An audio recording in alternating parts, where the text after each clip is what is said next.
राधे रमण हरे पाल हरे हरे राधे रमण हरे पाल हरे हरे। ओम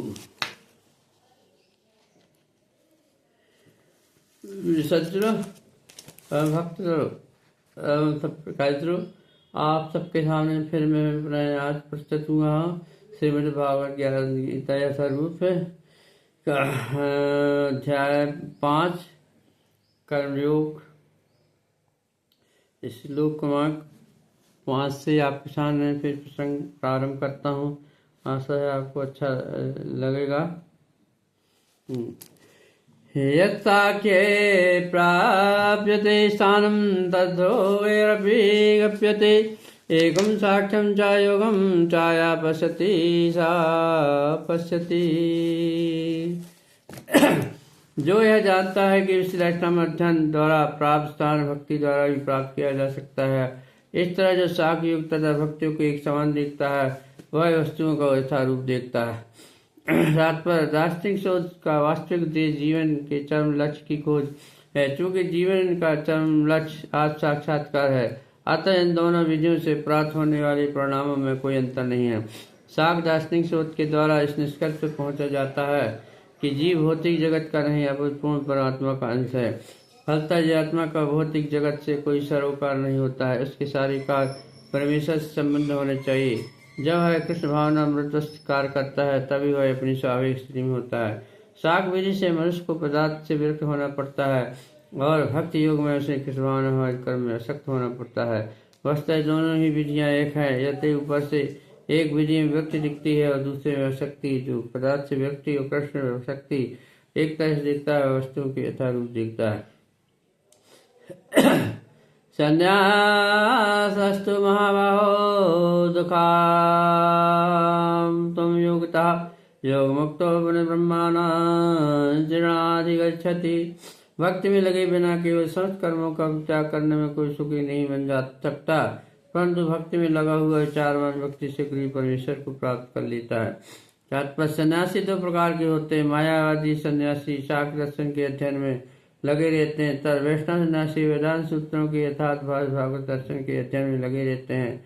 मायावादी सन्यासी वेदांत सूत्रों का अध्ययन करते हैं, किंतु वे शंकराचार्य प्रणीत शारीरिक अभ्यास करते हैं। भागवत संप्रदाय की छात्र पंचरथ की विधि से भगवान की भक्ति करने में लगे रहते हैं। अतः वैष्णवी सन्यासियों को भगवान की दिव्य सेवा के लिए अनेक प्रकार के कार्य करने होते हैं। उन्हें भौतिक कार्यों से कोई सहाकार नहीं रहता है, किंतु तो भी वे भगवान की भक्ति में नाना प्रकार के कार्य करते हैं। किंतु मायावादी सन्यासी जो शास्त्र तथा वेदांत के अध्ययन एवं चिंतन में लगे रहते हैं, भगवान की दिव्य शक्ति का आनंद नहीं उठा पाते। चूंकि उनका अध्ययन अत्यंत जटिल हो जाता है, अतः वे कभी कभी ब्रह्म चिंतन में उपकार समुचित बोध के बिना ही भगवत की शरण ग्रहण करते हैं। भगवत का अध्ययन करके उनके कष्टकर होता है। मायावादी सन्यासियों का स्वस्थ चिंतन तथा कठिन साधनों से निर्देश के लिए व्यस्त होते हैं। भक्ति में लगे हुए वे सन्यासी अपने दिव्य कर्मों को करते हुए प्रसन्न रहते हैं और यह भी निश्चित रहता है कि भगवत धाम को प्राप्त होंगे। मायावादी सन्यासी कभी आप साक्षात्कार के पथ में नीचे गिर जाते हैं और फिर से समाज सेवा परोपकार जैसे भौतिक कर्म में प्रवृत्त हो जाते हैं। अतः निष्कर्ष निकलता है कृष्ण भावना के कार्यों में लगे रहने वाले लोग ब्रह्म अबद्ध विषयक साधारण चिंतन में लगे सन्यासियों में श्रेष्ठ हैं, यदि वे भी अनेक कर्मों के बाद कृष्ण भावना भावित हो जाते हैं। योगो विषात्मा विजितात्मा जितेन्द्रया सर्वदात्मभूतात्मा कर्णम न लिप्यते। जो भक्तिवास से कर्म करता है, जो विशिष्ट आत्मा है, वह अपने मन तथा में रखता है, वह सबों को प्रिय होता है और सभी लोग उसे प्रिय होते हैं। ऐसा व्यक्ति कर्म करता हुए कभी नहीं बनता। जो कृष्ण भावना के कारण मुक्ति पथ पर है, वह प्रत्येक जीव को प्रिय होता है और प्रत्येक जीव उसके लिए प्यारा है, वह कृष्ण भावना के कारण होता है। ऐसा व्यक्ति किसी जीव को कृष्ण से पृथक नहीं समझ पाता। जिस प्रकार वृक्ष की पत्तियां तथा टहनियां वृक्ष के जैसे भिन्न नहीं होती, वह भली बात जानता है कि वृक्ष की जड़ में डाला गया जल समस्त पत्तियों तथा टहनियों में फैल जाता है। अतः अमाशय को भोजन देने शक्ति पूरे शरीर में फैल जाती है।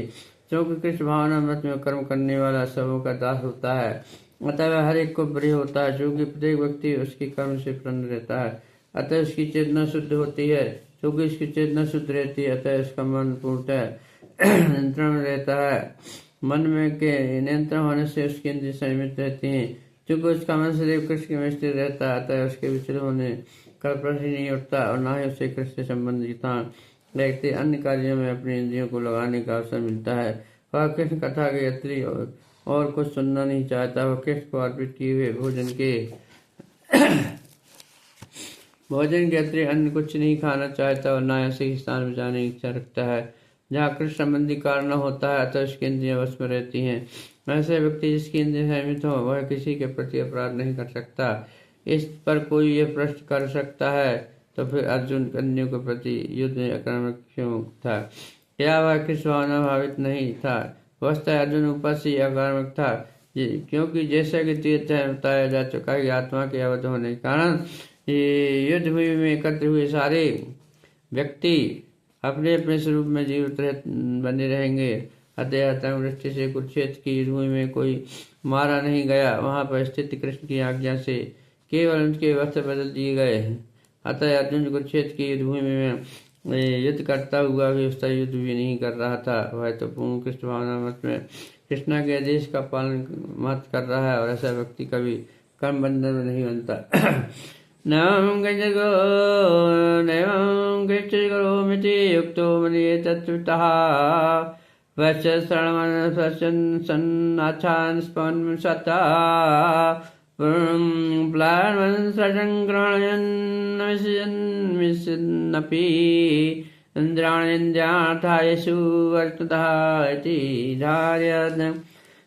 बिना भावना व्रत युक्त वर्ष लिखते सुनते तथा स्पर्श करते सुनते खाते चलते फिरते सोते तथा सांस लेते हुए अपने अंतर में सदैव यही जानता रहता है कि वास्तव में वह कुछ भी नहीं करता। बोलते त्यागते ग्रहण करते या आंखें बोलते तो वह जानता रहता है कि भौतिक इंद्रिय अपने विषय में प्रवृत्त है और सब में पृथक है।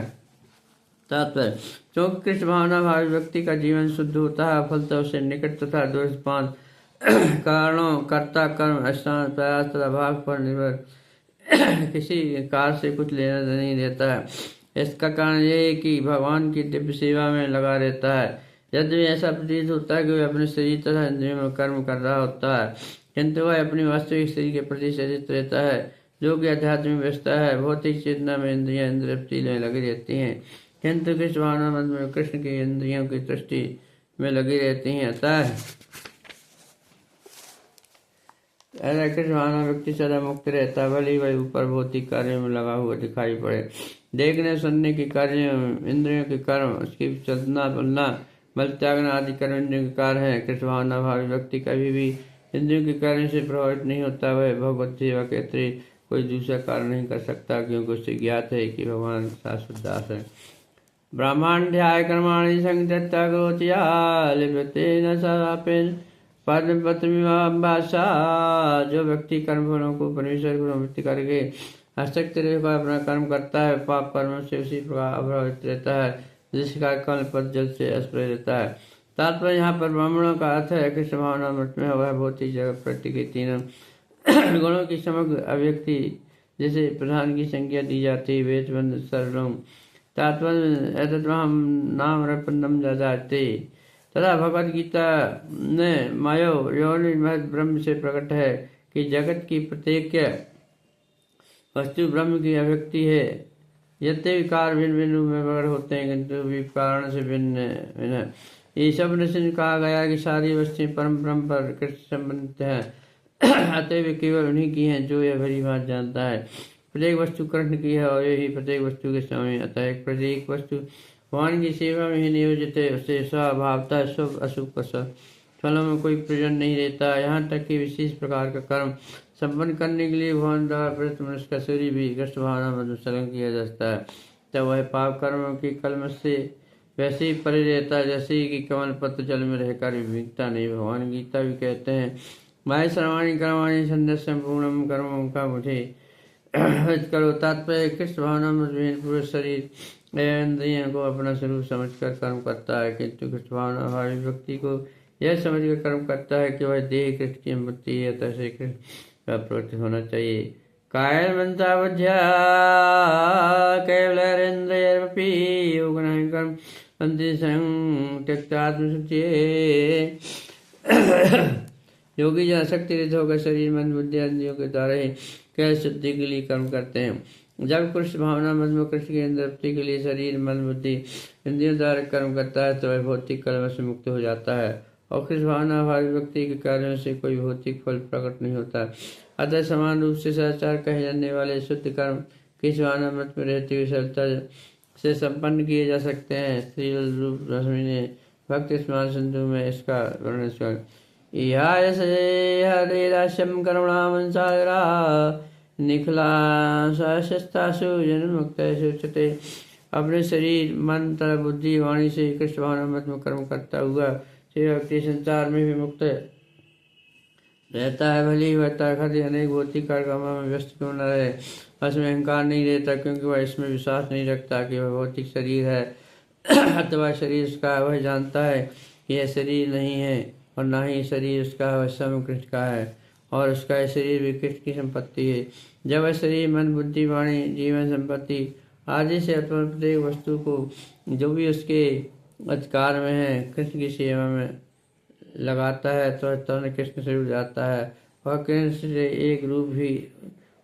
से एक रूप हो जाता है और उस अहंकार से रहित होता है, जिस कारण वह सोचता है कि मैं शरीर हूँ। यह कृष्ण पूछता है युक्ताय कर्मफलं त्यक्त्वा सात्माप्नोन्निष्ठ किमम् अयुक्तं काम कारण फले सक्तो न वेत्ति। निश्चल भक्त शुद्धि प्राप्त करता है, क्योंकि वह समस्त कर्मों में मुझे अर्पित कर देता है। किंतु जो व्यक्ति भगवान से युक्त नहीं है और जो अपने भ्रम का फलकामी है बन जाता है। तात्पर्य एक कृष्ण भावना वाले व्यक्ति तरह एक देहात बुद्धि वाले व्यक्ति में यह अंतर है कि पहला ही तो कृष्ण के प्रति आसक्त रहता है, जबकि दूसरा अपने कर्म के फल आसक्त रहता है। जो व्यक्ति कृष्ण के प्रति आसक्त रहकर उन्हीं के लिए कर्म करता है वह निश्चय ही मुक्त पुरुष है, और कृष्ण के प्रति आसक्त रहकर उन्हीं के लिए कर्म करता है वह निश्चय ही मुक्त पुरुष है और उसे अपने कर्म फल की कोई चिंता नहीं होती है।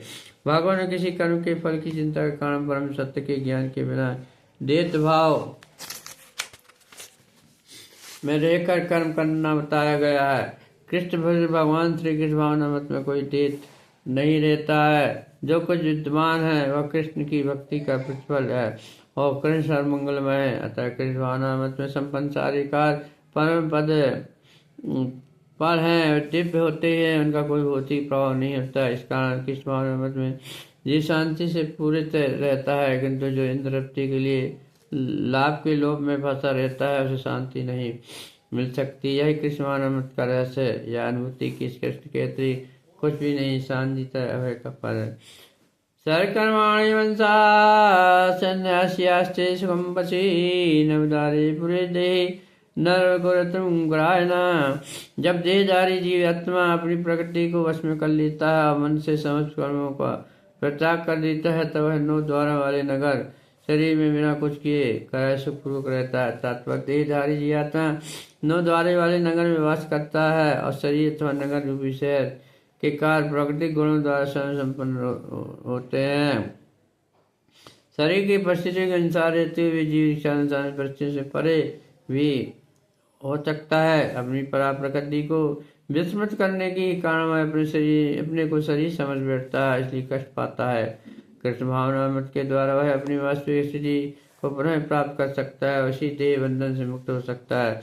अतः जो ही कोई कृष्ण भावना मत को प्राप्त होता है तुरंत शरीर कार्यों से सरता विलग हो जाता है। ऐसे समय जीवन में जिसमें इसकी कार्य प्रणाली में परिवर्तन आ जाता है वह 9 द्वार वाले नगर में सुखपूर्वक निवास करता है। 9 द्वारे पुरे देहि हंसो लायते हम वसी सर्वश्लोक शास्त्र। जी के शरीर के भीतर वास करने वाले भगवान ब्रह्मांड के सब जीवों के नियंता से 9 द्वारों 2 आंखें 2 नथने 2 कान 1 मुंह 1 गुदाता अवस्था युक्त अवस्था में जी अपने आप को शरीर मानता है, किंतु जब वह अपनी पहचान अपने अंतर के भगवान से करता है तो शरीर में रहते हुए भगवान की भांति मुक्त हो जाता है। तब अतः कृष्ण भावना भाव व्यक्ति शरीर के बाहर अंतिम दोनों कर्म में मुक्त रहता है। न कर्तव्यम न कर्माणि लोक शरीर प्रवाह न कर्मफल तुम प्रवर्तते। शरीर रूपी नगर का स्वामी देहधारी आत्मा न तो कर्म का संग करता है, न लोगों के कर्म करने के लिए प्रेरित करता है, न ही कर्मफल की तुलना करता है। वे सब तो प्रकृति के गुणों द्वारा किया जाता है। जैसे कि 7वें अध्याय में बताया जाएगा, जीव के दो परमेश्वर की शक्तियों में से एक है, किंतु वे भगवान की अपरा प्रकृति जो पदार्थ से भिन्न संयोग पर प्रकृति। यह जीव अनादिकाल से प्रकृति अपरा के संपर्क में रहा है। जिस नाशवान शरीर या भौतिक अवस्था को वह प्राप्त करता है वह अनेक कर्म और उनके फलों का कारण है। ऐसे ही बुद्धि वातावरण में रहते हुए वह अपने आप को शरीर मानकर शरीर के कर्म फलों का बल भोगता है। अनंत काल में पाजित है ज्ञान ही शरीर सुख दुख का कारण है। ज्यों ही जीव शरीर के कार्य में पृथक हो जाता है त्यों ही कर्मबंधन से मुक्त हो जाता है। जब वह शरीर रूपी नगर में निवास करता है तब तो उसका स्वामी प्रतीत होता है, किंतु वास्तव में न तो उसका स्वामी होता है न उसके कर्मों तथा फलों का नियंता ही है। वह तो लगा सागर वे संघर्ष जीवन संघर्ष में रत प्राणी है। सागर की लहरें जो चलती रहती हैं किंतु उस पर उसका बस नहीं चलता। उसके उद्धार का एकमात्र साधन है दिव्य कृष्णामृत द्वारा समुद्र से के बाहर आए हुए इसी के द्वारा असंत शिक्षण। राधे कृष्णा प्रिय सज्जनों, आज प्रसंग यही विश्राम किया जाता है। कल फिर आपके सामने श्लोक क्रमांक 15 के आगे के प्रसंग की व्याख्या की जाएगी। तो प्रियजनों, यदि आपको ये अच्छा लगता है तो प्लीज़ कमेंट कीजिएगा, सपोर्ट कीजिएगा, लोगों को भी बताइएगा। थोड़ा तो 2 मिनट आधा मिनट में प्रभु की भक्ति कर लें तो अच्छा रहता है। मेरी रूह बिलकती है, मेरी रूह बिलकती है, अपने चरणों का दास बना लो। मेरी रूह बिलकती है, अपने चरणों का दास बना लो। मैं अज्ञान अनजान, मैं क्या जानूं स्वामी, मैं अज्ञानी अनजान, मैं क्या जानूं स्वामी, तू ही है भवसागर पार करैया, भवसागर पार करा दो मेरे स्वामी। मेरी आत्मा बिलखती है, मेरी आत्मा रोती है, मेरी आत्मा बुलाती है। चरणों का दास बना लो प्रभु, चरणों का दास बना लो स्वामी। ये दास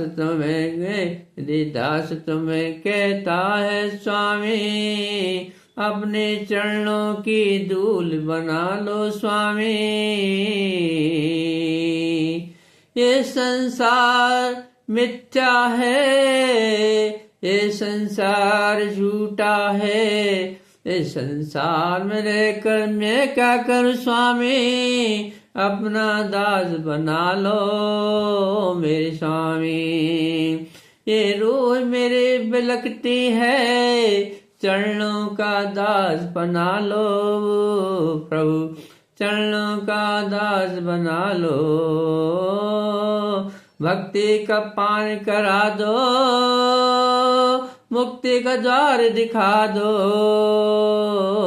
अपने चरणों का दास बना दो। ना जानू मैं पूजा तोरी, ना जानू भक्ति तोरी, ना जानू सिया तोरी, मैं अज्ञान परिंदा कैसे उड़ कर आऊं प्रभु, अपने चरणों का दास बना लो प्रभु। मेरी रूह बिलखती है स्वामी, मेरी रूह तड़पती है स्वामी, मेरी रूह तड़पती है स्वामी। अपने चरणों का दास बना लो, अपने चरणों का दास बना लो स्वामी, ओ स्वामी, ओ स्वामी।